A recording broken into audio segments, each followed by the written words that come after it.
Media మిత్రులు నమస్కారం. నిన్న తెలంగాణ జాగృతి అధ్యక్షురాలు కల్వకుంట్ల కవిత గారు ఈ రాష్ట్రం మీద కొంత సోయి తెచ్చుకొని మాట్లాడినందుకు మేము సంతోషిస్తున్నాం. 10 ఏళ్ల పాలనలో ఏమీ జరగలేదు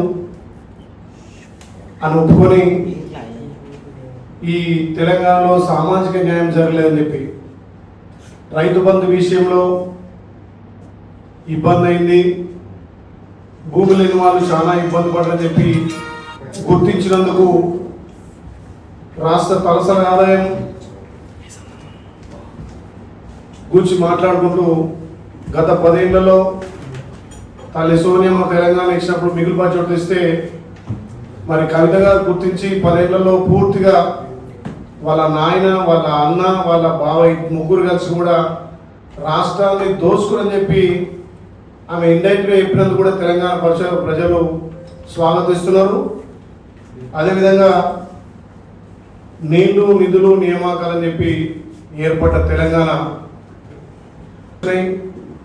నిధులు వాళ్ళ కుటుంబాలకు వచ్చినాయి, నియామకాలు ఓడగొట్టినా వాళ్ళ ఇంట్లో పదవులు తెచ్చుకోరు. కాబట్టి వీటన్నిటి తెలుసుకొని నిన్న కార్మిక దినోత్సవం సందర్భంగా కవిత గారు కొంత నిజం మాట్లాడినందుకు రాష్ట్ర ప్రజలు అర్థం చేసుకొని కవిత గారు ఉన్నట్టుగా మాట్లాడారని చెప్పి సంతోషిస్తున్నారు.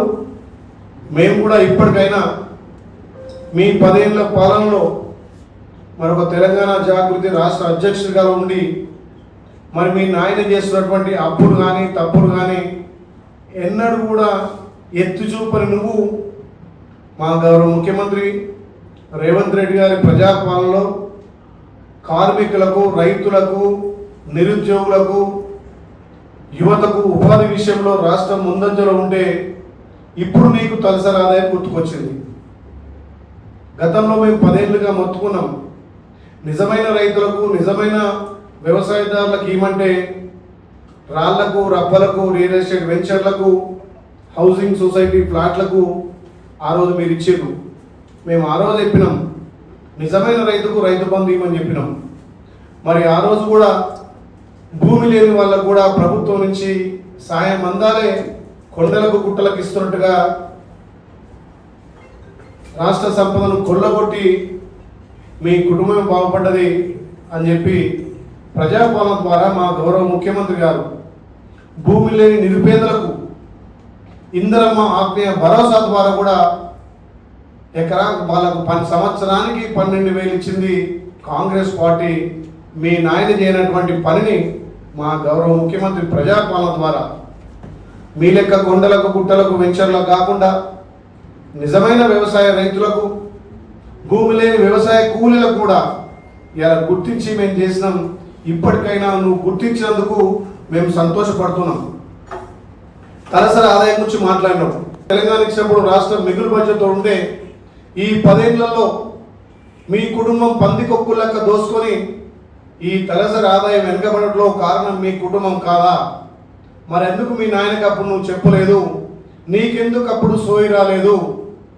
జలయజ్ఞం పేరు మీద దోచుకున్నప్పుడు కానీ, మిషన్ భగీరథ పేరు మీద దోచుకున్నప్పుడు కానీ, రాష్ట్ర సంపదను మీ కుటుంబం దోచుకుంటే ఆ రోజు మాట్లాడే నువ్వు ఇవాళ తప్పు జరిగిపోయింది, ఇవాళ సామాజిక న్యాయం జరగలేదు అంటున్నావు.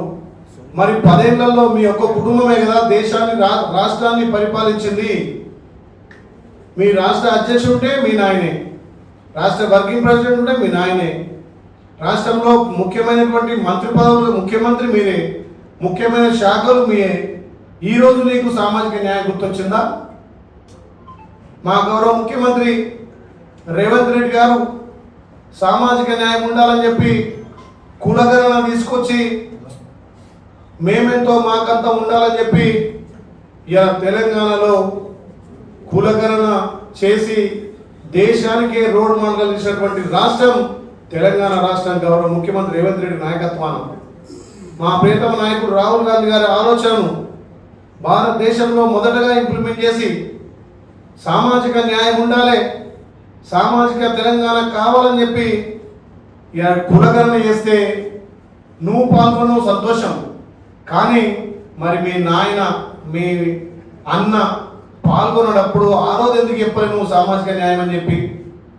ఇలా సామాజిక న్యాయం చేసినాం కాబట్టే కులగణన ద్వారా 42% బీసీలకు రాజకీయ విద్య ఉపాధి కలగాలని చెప్పి మేము చట్టం చేసి ఆ చట్టాన్ని గవర్నర్ పంపితే గవర్నర్ గారు ఇవాళ దాన్ని ఆమోదించి రాష్ట్రపతికి పంపడం ఇది తొలి విజయంగా తెలంగాణ ప్రజలు అర్థం చేసుకున్నారు. తప్పకుండా కేంద్రంలో కూడా న్యాయం జరుగుతుంది. దేశంలో ఎక్కడ లేని విధంగా బ్రిటిష్ కాలంలో చేసినటువంటి కులగణన సుమారు 95 సంవత్సరాల తర్వాత తెలంగాణలో చేసి భారతదేశానికి రోడ్ మోడల్గా నిలిచి పంపినాం కాబట్టే ఇవాళ భారతదేశంలో మా నాయకుడు రాహుల్ గాంధీ ఆలోచనను ఇవాళ ప్రధానమంత్రి కూడా స్వీకరించి వాళ్ళ మంత్రివర్గం దేశం మొత్తం జనగణనలో కులగణన చేస్తున్న దానికి మేము స్వాగతిస్తున్నాం. అదేవిధంగా నిన్న కార్మికుల రోజు కవిత గారు మాట్లాడతారు, కార్మికులకు నేను అండ ఉంటా అంటున్నారు. మరి మీ 10 ఏళ్ల పాలనలో కార్మికులు అన్యాయమైపోతుంటే, కార్మికులు నీరు గారిపోతుంటే మరి అప్పటి ప్రభుత్వానికి నువ్వెందుకు బాసటగా ఉండలేదు? అప్పుడు ప్రభుత్వంలో ఉన్నటువంటి కార్మికులకు నువ్వెందుకు బాసట ఉండలేదు? ఆర్టీసీ కార్మికులు తెలంగాణ రాష్ట్ర వ్యాప్తంగా 50 రోజులు సమ్మె చేస్తే అందులో 30 పైచిలకు కార్మికులు చనిపోతే ఆ రోజు నువ్వు కార్మికులకు ఎందుకు అండ ఉండలేదు? ఇలా కార్మికుల పట్ల నేను అండ ఉంటా అంటున్నావు, మరి కార్మికులకు ఎక్కడ కూడా నువ్వు అండ ఉండలే. అంటే అధికారం ఉన్నప్పుడు నీకు ఏం గుర్తురావు, అధికారం పోయిన తర్వాత కార్మికులు గుర్తొస్తున్నారు, సామాజిక తెలంగాణ గుర్తొస్తుంది, రైతులు గుర్తొస్తున్నారు, తలసరి ఆదాయం గుర్తొస్తుంది. 10 ఏళ్ళు మీ నాయన, మీ అన్న, మీ బావ అధికారం నుండి రాష్ట్రాన్ని జెలుగలుగా పీడిస్తుంటే మరి ఆ రోజు ఎందుకు? ఇలా తెలంగాణలో సమర్థవంతంగా నియమ నిబంధనలతోటి ప్రభుత్వ ఉద్యోగులతోటి ఆధార బాధలు లేకుండా 50 రోజుల పైచీలకు 1,03,000 మందితోటి గ్రామం నుండి తీసుకోలే. గ్రామంలో ఉన్నటువంటి ఆ ఇండ్లన్నీ కూడా ఒక 150 ఇండ్లకు ఒక యూనిట్గా తీసుకొని దానికి ఎమ్యూనిటీ వేసి ఇలా పారదర్శకంగా తెలంగాణలో కులగణన జరిగింది. కాబట్టి ఈ తెలంగాణలో జరిగిన కులగణను ఆదర్శంగా తీసుకొని భారతదేశం మొత్తంలో అన్ని రాష్ట్రాలు ఇంప్లిమెంట్ చేస్తారని బీజేపీ మంత్రులు చెప్పినందుకు మేము స్వాగతించినాం. కానీ మీరు ఏ ఆధారంగా అంటే నేను ఏమంటున్నా, 1931 బ్రిటిష్ కాలంలో అయినటువంటి కులగణన తప్ప మీ తన ఏ లెక్కలున్నాయని మా లెక్కలు తప్ప అంటున్నారు. మీరు రేపు సర్వే చేస్తారు కదా, కేంద్రం సర్వే చేసినాక రాష్ట్ర సర్వేకు కేంద్రం సర్వేకు తేడా వచ్చినప్పుడు మీరు మాట్లాడండి. మేము ఎక్కడన్నా ఏ కులాన్ని తొక్కిపెట్టినామా, లేకపోతే మేము తప్పు చేసినామా?